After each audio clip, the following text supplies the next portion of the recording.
जनप्रतिनिधि भी हैं, हमारे सूक्ष्म लघु और मध्यम विभाग के उद्योग विभाग के मंत्री। आज कई योजनाओं का क्लस्टर्स का भूमि पूजन हो रहा है। भाई ओम प्रकाश सकलेचा जी, हमारे यशस्वी सांसद गडकरी जी ने कहा था जितने वजन घटाओगे उतने पैसे दूंगा सड़क के लिए, तो वजन ज्यादा घटा लिया कुछ। भाई अनिल जी फिरोजिया, हमारे वरिष्ठ नेता और लोकप्रिय विधायक भाई पारस जैन जी, महिदपुर के हमारे विधायक बहादुर सिंह जी, भाई श्याम मलसल जी, आदरणीय सुल्तान सिंह शेखावत जी, भाई बहादुर सिंह बोरमुंडला जी ग्रामीण के अध्यक्ष, हमारे दोनों उम्मीदवार सतीश मालवी घटिया से, ताराचंद गोयल तराना से, विवेक जोशी जी, सुरेश आर्य जी, हमारे यशस्वी महापौर श्री मुकेश टटवाल जी, बहन कलावती जी, रमेश चंद्र शर्मा जी, हमारे सभी अधिकारी साथीगण, मेरी बहनों और भाइयों, आप सबको दोनों हाथ जोड़ के प्रणाम करता हूं, आप सबको नमस्कार करता हूं। उज्जैन में, और उज्जैन में नहीं पूरे प्रदेश में और देश में महाकाल महाराज की कृपा बरसती है। आप सोचो, आज से 15 दिन पहले क्या हाल थे किसानों के। फसलें सूख रही थी, 1 महीने तक बारिश नहीं हुई थी, 1 महीने तक खेतों में दरारें पड़ रही थी, फसलें मुरझा गई थी, सूखना शुरू हो गई थी। और ऐसे में मुझे और कोई रास्ता नहीं दिखा सिवाय इसके कि शिवराज महाकाल महाराज की शरण में चले चल, वो ही इस संकट से बचाएंगे। और भावपूर्ण ढंग से आके हमने महाकाल महाराज की विद्वान पंडितों के साथ पूजा की। और मैं सच कह रहा हूं, ये उन्हीं की कृपा है कि भरपूर बरसात पूरे मध्य प्रदेश में हो गई। बांध खाली पड़े थे हमारे, पानी की बिजली बन नहीं रही थी। मैं सच कह रहा हूं, मैं मुख्यमंत्री होके भी स्वीकार कर रहा हूं कि ये पानी अगर नहीं गिरता तो अब तक हाहाकार मच जाता, हाहाकार। लेकिन महाकाल महाराज आपकी कृपा सदैव हम पर बरसती है, ऐसे ही बरसाते रहना। सुख समृद्धि और रिद्धि सिद्धि हम हमारी जनता की जिंदगी में लाते रहना, क्योंकि जनता प्रसन्न तो अपनी भक्ति सच्ची और अपनी भक्ति पूरी है।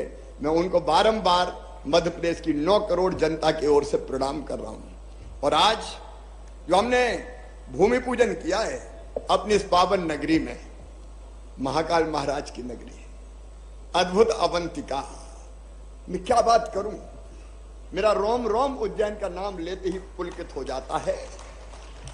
ये धर्म का, अध्यात्म का, साधना का, तपस्या का एक बड़ा केंद्र है, अद्भुत केंद्र। इसलिए मैं जब भी यहां आता हूं सदैव भक्ति भाव से आता हूं और एक संकल्प और व्यक्त करता हूं, महाकाल महाराज की कृपा बनी रहे, क्योंकि करने वाले वो हैं, हम निमित्त हैं। लेकिन निमित्त बन के भी मैं कह रहा हूं, उज्जैन में अभी जो काम हो रहे हैं, और तैयार रहना भैया, मोहन जी, पारस जी, अनिल जी, अभी और आऊंगा, मेयर साहब, और भूमि पूजन करूंगा, चिंता मत करो। विकास के काम लगातार होते रहेंगे, यहां रुकेंगे नहीं। आज ही 500 करोड़ से ज्यादा रुपए के हो रहे हैं, 500 करोड़ से ज्यादा रुपए के। कांग्रेस के जमाने में कमलनाथ जी से कोई 25-50 हजार का काम भी मांग लो तो वो रोते ही रहते थे, कहते थे मैं क्या करूं, मेरे पास पैसे ही नहीं है, मामा खजाना खाली कर गया। अरे उनका मामा नहीं, औरंगजेब हो गया जो खजाना घर ले गया। वो रोते ही रहते थे, मेरे पास कुछ नहीं है। मैं महाकाल महाराज की कृपा जो हम पर बरसती है उसके आधार पर कह रहा हूं, हमारे पास पैसे की कोई कमी नहीं है, महाकाल महाराज की कृपा बरसती है। और इसलिए आज चाहे वो हमारा भक्त निवास का शिलान्यास का कार्यक्रम हो, फैसिलिटी सेंटर, अभी जैसा आपने वीडियो में देखा कई तरह की सुविधाएं विकसित कर रहे हैं, लेकिन इसके साथ साथ ओम प्रकाश सकलेचा भी बैठे। कई लघु और कुटीर उद्योग अब मध्य प्रदेश की धरती पर बड़ी तेजी से आ रहे हैं, और हम प्लास्टिक क्लस्टर, नीवन बासा इंडस्ट्रियल क्लस्टर अलग है, ये अलग अलग इंडस्ट्री के यारी, मैं नाम लूंगा तो बहुत समय लग जाएगा। इन सब इंडस्ट्रीज में भी काम प्रारंभ होगा, उद्योग लगेंगे और बच्चों को उसका लाभ मिलेगा रोजगार के रूप में। पूरे राज्य में, आज केवल उज्जैन में कार्यक्रम नहीं है, पूरे राज्य में आज 15 एमएसएमई क्लस्टर का हमने भूमि पूजन और लोकार्पण किया है। 552 उद्योग इकट्ठे, आज 552 उद्योग लगने वाले हैं और 552 उद्योगों में छोटे ही उद्योग हैं। 28,300 बच्चों को रोजगार मिलेगा। ये रोजगार देने का भी कार्यक्रम है। और राज्य स्तर पे 1708 इकाइयां जो बन गई है उनका लोकार्पण हुआ है और उसमें भी लगभग 16,375 बच्चों को रोजगार मिलेगा। 307 इकाइयों का राज्य स्तर पर भूमि पूजन है, उसमें भी 6,310 लोगों को रोजगार मिलेगा। उज्जैन में भी यह अध्यात्म का केंद्र तो है ही, लेकिन अब उद्योगों का केंद्र फिर उज्जैन बनने जा रहा है। एक के बाद एक अनेकों नए उद्योग महाकाल महाराज की कृपा से विक्रम उद्योगपुरी में और अन्य स्थानों पर लगातार चले आ रहे हैं। और देखो महाकाल महाराज की कृपा तो देखो, रोज 1.5 लाख भक्त आ रहे हैं। शनिवार और इतवार को 3 लाख हो जाते हैं। और अकेले सावन के महीने में कितने भक्त आए भाई? 2.25 करोड़। अकेले सावन पे 2.25 करोड़ लोग आए और महाकाल महाराज की पूजा करके गए। और ये 2.25 करोड़ आते हैं तो महाकाल महाराज की पूजा तो करते ही हैं, लेकिन आपको पता है उज्जैन की पूरी अर्थव्यवस्था को बदल कर रख दिया है। पूरी अर्थव्यवस्था उज्जैन में होटलों में जगह नहीं है, नए नए रिसोर्ट बन रहे, घरों में ही होटल के कमरे बना लो भैया। श्रद्धालु आए तो खूब भोजन भी कराओ और अपनी आमदनी भी बढ़ाओ। 3,000 करोड़ रुपया उज्जैन में अतिरिक्त आने वाला है। 3,000 करोड़ रुपया। होटल, रेस्टोरेंट, चाय, नाश्ता, भोजन, फूल, प्रसाद, सारी चीजें बिक रही है जैसे महाकाल महाराज की कृपा बरस रही है उज्जैन पर। और ये सोच रहे ना, मैं बहुत सोच समझ के कह रहा हूं और यहां से कह रहा हूं, हृदय से कह रहा हूं, भाषण नहीं दे रहा। महाकाल महालोक के बाद जिस बात में मैं बोलूं नहीं तो बोलूंगा कैसे भैया? अब देखो ये परिवार ही तो है। मामा बोल रहा, बोल ले अभी त्रिशूल ले लो और डमरू, मैं जरूर लूंगा। अरे और कोई मुख्यमंत्री होता तो कहीं त्रिशूल डमरू देने को आ सकता था क्या? लेकिन ये तो अपना परिवार है भाई, परिवार। डमरू भी ले जाऊंगा, त्रिशूल भी ले जाऊंगा और जरूरत पड़ी तो भोले बाबा की भक्ति में लीन होकर डमरू बजाऊंगा भी। लेकिन कांग्रेसी बड़े परेशान है। अब महाकाल महालोक पे आरोप लगा दिए। शर्म नहीं आई कांग्रेसियों तो में? जिस महाकाल महालोक ने उज्जैन की सूरत बदल दी, वहां आरोप लगा रहे हैं गड़बड़ हो गई, गड़बड़ हो गई, गड़बड़ हो गई। अरे महाकाल महाराज गड़बड़ करने वालों को भस्म कर दें, कोई छोड़ेंगे क्या वो? लेकिन ये लोग और कुछ नहीं मिलता, गड़बड़ हो गई, मूर्ति गिर गई। अरे कांग्रेसियों, कुछ तो शर्म करो, कुछ तो सोचो। कम से कम मंदिर तो छोड़ दो, भगवान को तो छोड़ दो। लेकिन झूठे आरोप लगाते रहते हैं। जलने वाले जला करें, हम रुकने वाले नहीं हैं। महाकाल महालोक के दूसरे चरण का भी लोकार्पण होगा, धूमधाम से होगा मेरे बहनों। और आज फिर कह रहा हूं, महाकाल महाराज की कृपा से हमारी अवंतिका, हमारा उज्जैन 3 लोक से न्यारा होगा, 3 लोक से न्यारा। जरा जोर से ताली बजाओ, महाकाल महाराज को प्रसन्न करो। बोले महाकाल महाराज की। उज्जैन अब रुकने वाला नहीं है, विकास के पथ पे बढ़ गया है। आप देखना ऐसे वैभव से संपन्न होगा अपना उज्जैन, वैभव से संपन्न होगा, कोई दरिद्र नहीं रहेगा। यहां मैं सच कह रहा हूं, मैं यहां से कह रहा हूं। इतने काम धंधे चालू हो रहे हैं। और कल ही आदिगुरु शंकराचार्य जी महाराज पधार गए मानधाता पर्वत पर ओंकारेश्वर में, साक्षात जैसे उनकी भी कृपा बरसी हो। हम धर्म अध्यात्म के क्षेत्र में भी काम करेंगे लेकिन जनता की सब समस्याओं का समाधान भी करेंगे। आज देखो कितनी बड़ी संख्या में मेरी बहनें बैठी है। बहनों, ये तुम्हारा दौर है, तुम्हारा दौर। जोर से ताली बजाओ। 33% रिजर्वेशन लोकसभा और विधानसभा में। एमएलए एमपी बैठे, सावधान रहना, कहीं रिजर्व हो गई तो वो ही लड़ेगी। लाडली बहना जैसी योजनाएं जो बहनों की जिंदगी बदल रही है। अरे बहनों, मुझे जरा दिल से बताना, अपन तो बात करते हैं। लाडली बहना योजना अच्छी है कि नहीं, बताओ। ये पैसा नहीं दिया मैंने, मेरी बहनाओं, तुम्हारा सम्मान तुम्हें दिया है, तुम्हारा मान तुम्हें दिया है।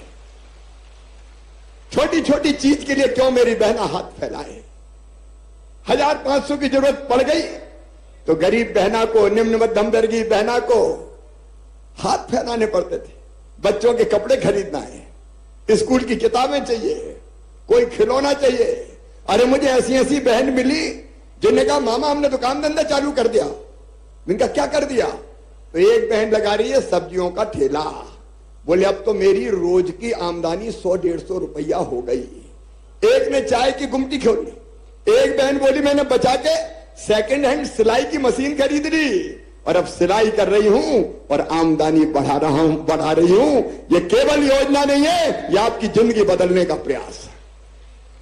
और ध्यान रखना, भैया यहां रुकने वाला नहीं है। मैंने पहले ही कह दिया था, पैसे की जुगाड़ कर रहा हूं, जैसे जैसे होती जाएगी वैसे वैसे बढ़ाऊंगा। अब बढ़ा के कर दी 1250 रुपया हर महीना। मेरी बहनें भी बहुत है, कितना भाग्यशाली भाइयों हैं। 1,32,00,000 बहनें मेरी। इसके बाद भी कहीं रह गई, कह रही एक बार और खोल दो, हम तो रह गए। मैंने कहा रहे क्यों गए? बोले हमें लगा वैसे वैसे ही भरवा रहा हूं, कुछ मिलना जुलना थोड़ी है। लेकिन मेरी जो बहनें छूट गई है उनको भी नहीं छोड़ूंगा। मेरे लिए बहन बहन है। बहन की कोई जाति नहीं, कोई धर्म नहीं, सब मेरी बहन है। उनकी जिंदगी बदले ये हमारी कोशिश है। और 1,32,00,000 बहनों के खाते में 1,000 रुपया महीना भी डालते तो लगभग 15,000 करोड़ आते हैं। अब तो 1250 हो गए तो 16,000 करोड़। और जैसे ही पैसे की जुगाड़ हुई 1250 से बढ़ा के करूंगा 1500, फिर 1500 से बढ़ा के करूंगा 1750, फिर 1750 से बढ़ा के करूंगा 2000, फिर 2000 से बढ़ा के करूंगा 2250, 2250 से बढ़ा के करूंगा 2500, 2500 से बढ़ा के करूंगा 2750 और बाद में कितने करूंगा? जोर से बोलो, 3000। ये कांग्रेस की नहीं, ये शिवराज की गारंटी है।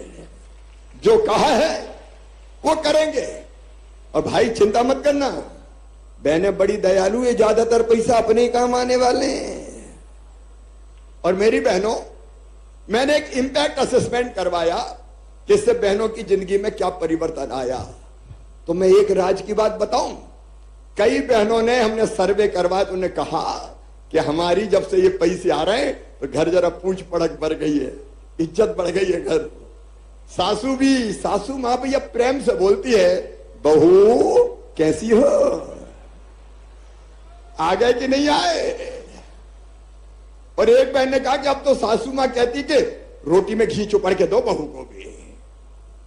और साहब भी जब बाहर से आते हैं तो उनका प्रेम भी थोड़ा बढ़ गया है। गुड्डू की मम्मी कैसी हो, कोई परेशानी तो नहीं है। देखिए, पैसा परिवार को सशक्त करने के काम आएगा। ये कोई फ्री बांटने की चीज नहीं है। ये जो बुनियादी जरूरत है परिवार की, उस बुनियादी जरूरत को पूरा करने का अभियान है। मैं जानता हूं मेरी बहनाओं, तुम पैसा फालतू खर्चा नहीं करोगी, तुम पैसा सही काम में, घर की उन्नति में लगाओगी, बच्चों की पढ़ाई लिखाई में लगाओगी। परिवार संकट में आया तो पति देव की तरफ भी हाथ उठा के कहोगी चिंता मत करो, मैं तो हूं, ले जाओ पैसा। बहनें यही करने वाली है, परिवार सुखी होगा, आगे बढ़ेगा। अपने आप में दुनिया का सबसे बड़ा अभियान है ये। माता बहन बेटियों का सशक्तिकरण सबसे बड़ा अभियान। और बाकी चीजें भी आप देखें। देखो, मैंने कहा परिवार है, तो परिवार कैसा होता है? परिवार में हर एक बात की चिंता की जाती है। माता पिता अपने परिवार की मुखिया करते कि नहीं करते? अब परिवार की सरकार कैसी होती है?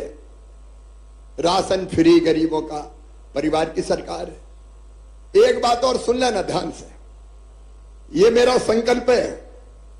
जिनके पास रहने की जमीन का टुकड़ा नहीं है, कई जगह ऐसी हालत हो गई कि दादाजी थे, उनके 4 लड़के हुए, 4 बहू आ गई, फिर 4 के 4 और हो गए, अब उनकी बहू आ गई।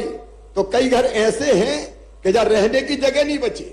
और जब ये बात मेरे ध्यान में आई तो हमने तय किया कि एक परिवार मतलब पति पत्नी और उसके बच्चे, अगर उनके पास रहने की जमीन नहीं है, छोटे से घर में कई लोग रह रहे हैं, तो उनके पट्टा देके जमीन का मालिक बनाएंगे, रहने की जमीन की व्यवस्था उनकी करेंगे। हमने चलाई है मुख्यमंत्री भू आवासीय अधिकार योजना। गांव में पट्टे वितरित होना शुरू हो गए। शहरों में 2 मॉडल पे काम करेंगे हम, क्योंकि शहर में जमीन की कमी है। हालांकि एक बात और बताऊं, माफियाओं से हमने 23,000 एकड़ जमीन छुड़ाई है।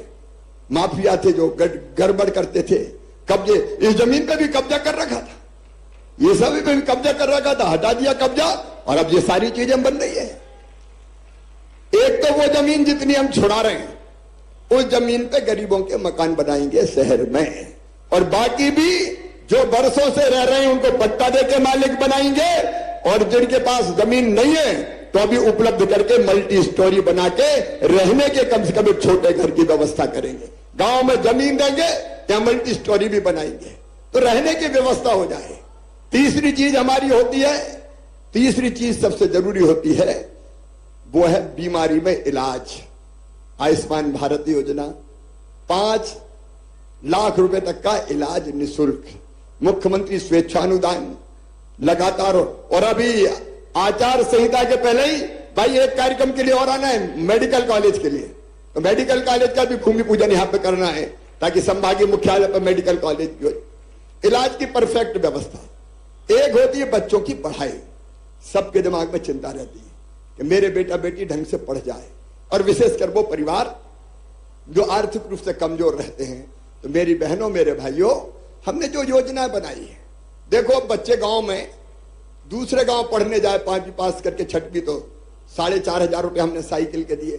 8वीं पास करके 9वीं में दूसरे गांव जाए तो 4,500 रुपये खाते में डाले। और 12वीं में जिन बच्चों ने 75% नंबर लाए, मामा ने उनको लैपटॉप के लिए 25,000 रुपया खाते में डाल दिए। और अब अगले साल से 60% नंबर जो बच्चे लाएंगे उनको मामा लैपटॉप दिलवाएगा, ताकि उनकी पढ़ाई ठीक से हो सके। अच्छा, गरीब का बेटा बेटी टुकर टुकर काहे को देखे कि उसके पास लैपटॉप है, मेरे पास नहीं है।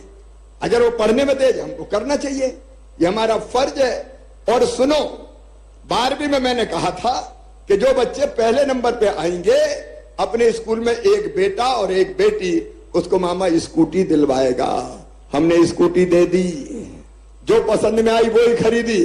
और अगले बार एक नहीं, 3 बेटों को और 3 बेटियों को जो सबसे ज्यादा नंबर लाएंगे, हम स्कूटी दिलवाएंगे। इससे क्या फायदा होगा? बच्चों में प्रतिस्पर्धा बढ़ेगी। स्कूटी लेना, अच्छा पढ़ो, स्कूटी लेना, अच्छा पढ़ो। और मम्मी पापा भी प्यार से कहेंगे बेटा पढ़ ले, मामा स्कूटी देगा। तो अपने आप शिक्षा का स्तर ठीक हो जाएगा, हमारे बच्चे और काबिल और योग्य बनेंगे। और इसलिए जैसे मम्मी कहती ना, बेटा मांझा टॉफी दिला दूंगी, तो मामा ने भी कह दिया बेटा पढ़ ले, स्कूटी दिला दूंगा मैं, चिंता क्या को करता है। तो इसलिए कर रहे हैं, ये कोई फ्री बांटने की चीज नहीं है, पढ़ाई के साथ अपन ने जोड़ा है। तो अपना परिवार है ना, तो परिवार की चिंता करनी पड़ेगी। और इसलिए एक परिवार को जितनी तरह की चीजों की जरूरत है, देखो कई चीजें मैंने करी, आज समय नहीं है, अभी खंडवा जाना है, वहां से जबलपुर जाना है। एक चीज मैंने क्या करी, बड़ी तरकीब से हम लोगों ने अलग अलग तरह के फैसले किए। जैसे मैं बता रहा हूं, ज्यादा चर्चा में नहीं आई, आप लोगों को भी भैया चर्चा करनी चाहिए। अनिल, जो चीज मैं बता रहा हूं एक बार सुन लें सब। अभी तक मेडिकल कॉलेज की पढ़ाई में नीट की परीक्षा होती थी और नीट की परीक्षा में जो बच्चे ज्यादा नंबर लाते थे उनको एडमिशन मिलता था। अब स्कूल दो तरह के हैं, एक स्कूल है प्राइवेट जो ज्यादा फीस लेते हैं, वहां पढ़ाई थोड़ी अलग तरह की हो जाती है, और एक स्कूल है सरकारी जिसमें गरीब के किसान के बेटा बेटी जाते हैं। तो मैंने देखा प्राइवेट स्कूलों के बच्चे नीट में ज्यादा पास हो रहे हैं। तो एक फैसला मैंने बड़ा किया कि अब 2 मेरिट लिस्ट बनेगी। मेरी बात सुन रहे हो ना सर, मैं समझाने के लिए कह रहा हूं, भाषण नहीं दे रहा। 2 मेरिट लिस्ट बनेगी। एक मेरिट लिस्ट बनेगी नीट के आधार पे, मेरिट के आधार पर, लेकिन दूसरी मेरिट लिस्ट बनेगी सरकारी स्कूलों के बच्चों की अलग से, और उनको रिजर्वेशन दे दिया 5%, कि उनमें 5% में केवल सरकारी स्कूलों के बच्चे ही निकल के डॉक्टर बनेंगे। मेरी बात समझ गए कि नहीं समझे? ए धन्नू पन्ना कल्लू मन्ना जुम्मन, तेरे बेटा बेटी को भी डॉक्टर बनाऊंगा। क्यों? गरीब का बेटा बेटी। ऐसे फैसले करने पड़ते हैं गरीबों का साथ देने के लिए। एक काम और कांग्रेस ने करा, मेडिकल इंजीनियरिंग की पढ़ाई कायम होगी, बोले अंग्रेजी में ही होगी। अब भैया गरीब आदमी का बेटा बेटी, गांव में पैदा हुआ किसान का बेटा बेटी, वो तो शुरू से अंग्रेजी जानते ही नहीं। एक बच्चे का मेडिकल कॉलेज में एडमिशन हुआ, 1 साल में पढ़ाई छोड़ दी। मैंने पूछा बात क्या, तूने छोड़ क्यों दी? कहले मामा मैं तो हिंदी में पढ़ा और वहां तो अंग्रेजी में गिटर पिटर होती है ना, मासी टीटी घरे डुकरिया पीटी, अपने पल्ले ही नहीं पढ़ रहा कोई। तो बोले हम तो पढ़ाई छोड़ के आ गए, अपनी भाषा आती हमको, दूसरी नहीं आती। तो हमने मध्य प्रदेश में फैसला किया कि मध्य प्रदेश की धरती पर मेडिकल और इंजीनियरिंग की पढ़ाई हिंदी में भी की जाएगी। बोलो करना चाहिए कि नहीं? नहीं तो कहां जाएंगे हमारे बच्चे, बताओ। तो ऐसे बड़े बड़े फैसले अनेकों किए हैं, अनेकों बड़े बड़े फैसले किए जो हमारे बच्चों की जिंदगी बदल दे। आज रोजगार दिवस है, हमने एक योजना बनाई सीखो और कमाओ। यहां उद्योग आ रहे हैं, उनसे भी हमारा MOU हो रहा है कि हमारे उज्जैन में आने वाले उद्योगों में उज्जैन के बच्चों को काम सिखाओ। सीखो और कमाओ योजना। बच्चे काम सीखने जाएंगे तो काम सीखेंगे, और काम सीखने के दौरान उनको मामा 8,000 रुपया महीना देगा, 8,000 रुपया महीना। और जब काम सीख जाएंगे तो भाई नौकरी लग जाएगी। भाई कारखाने वाले को तो जिनके हाथ में काम हो वही लोग चाहिए ना, और इसलिए सीखो कमाओ योजना लागू की। सरकारी नौकरियों में 1 लाख भर्तियां हमने करने के लक्ष्य को लगभग पूरा कर लिया। अगले साल फिर 1 लाख सरकारी नौकरियां निकाली जाएगी ताकि उनमें भी रोजगार मिलता रहे। और आज जो हमारा MSME विभाग ने जो प्रयास किया है कि हम लोन देके बच्चों के काम धंधे शुरू करवाएं, मैं चाहता हूं मेरे बेटा बेटियों तुम में से कई ऐसे निकले जो रोजगार मांगने वाले नहीं, रोजगार देने वाले बन जाए। इसके लिए मुख्यमंत्री उद्यम क्रांति जैसी योजना, जिसमें 50 लाख रुपए तक का लोन बैंक देगा बच्चों को, लेकिन बैंक मांगता गारंटी, गारंटी लाओ, गारंटी लाओ। अब गारंटी लायक होते तो तुम्हारे पास काय को आते। तो हमने तय किया है गारंटी बच्चों के मम्मी पापा नहीं देंगे। कौन देगा? अरे जोर से बताओ, कौन देगा? मामा देगा। सरकार से गारंटी दिलाएंगे, वो कहां से गारंटी लेके आएंगे? तो ऐसे हमारे बच्चे छोटे छोटे कारखाने लगाएं, छोटे बड़े काम शुरू करें। अरे धीरू भाई अंबानी भी तो 500 रुपये लेके आए थे बंबई, अब कहां से कहां पहुंच गए। तो बच्चे मेहनत करेंगे तो हमारे बच्चे भी आगे बढ़ेंगे, और इसीलिए हमारे महीने मनाते हैं रोजगार दिवस। आज भी केवल उज्जैन में नहीं, पूरे मध्य प्रदेश में रोजगार दिवस मना, कई जगह लोग बैठे हैं, और आज हम लगभग 3 लाख लोगों को रोजगार के लिए लोन उज्जैन से दिलवा रहे हैं, और पूरे मध्य प्रदेश के लिए, ताकि उनका काम धंधा फिर शुरू हो जाए। मेरे सभी बहनों और भाइयों, आप सब जानते हैं कि उज्जैन में भक्तों की संख्या बढ़ती जा रही है। यहां यूनिटी मॉल बनने वाला है 300 करोड़ रुपए की लागत से। यूनिटी मॉल में अपने स्व सहायता समूह के बनाए हुए सामान हम रखेंगे स्वदेशी, और उसकी ब्रांडिंग करेंगे, वो बिकेंगे तो माल बनाने वालों का फायदा उससे होगा। और बहुत जल्दी एक बहुत बड़े अन्य क्षेत्र का भी शुभारंभ शिलान्यास करने में उज्जैन आऊंगा, ताकि आने वाले भक्तों को ठीक भोजन की व्यवस्था हो सके। अन्न क्षेत्र महाकाल महाराज की नगरी से कोई भूखा कैसे जा सकता है मेरे बहनों और भाइयों, कोई भूखा कैसे जा सकता है। और इसलिए हमारा जो काम है, भैया देखो मैं नेता वेता तो हूं नहीं, मन में एक ही साध है कि जब तक जान रहे अपने जनता की सेवा करता रहूं, उनकी जिंदगी बदलता रहूं। तो उस कोशिश पे हम लोग लगे हैं और उसके लिए आप सबका आशीर्वाद मिलता रहे, यही मेरी प्रार्थना है। बोलिए आप सबका आशीर्वाद मिलेगा? पीछे तक बताओ सबका आशीर्वाद मिलेगा? तो मुझे भी आशीर्वाद दे दो, दोनों हाथ ऊपर उठा के, और बोलिए महाकाल महाराज की। प्रधानमंत्री जी को भी आशीर्वाद दीजिए, भारतीय जनता पार्टी को आशीर्वाद दीजिए, ताकि हम बेहतर कामों को आगे बढ़ा सकें। एक बार फिर दोनों हाथ ऊपर उठाइए, दोनों मुट्ठी बांधिए, बोलिए भारत माता की, महाकाल महाराज की, उज्जैन की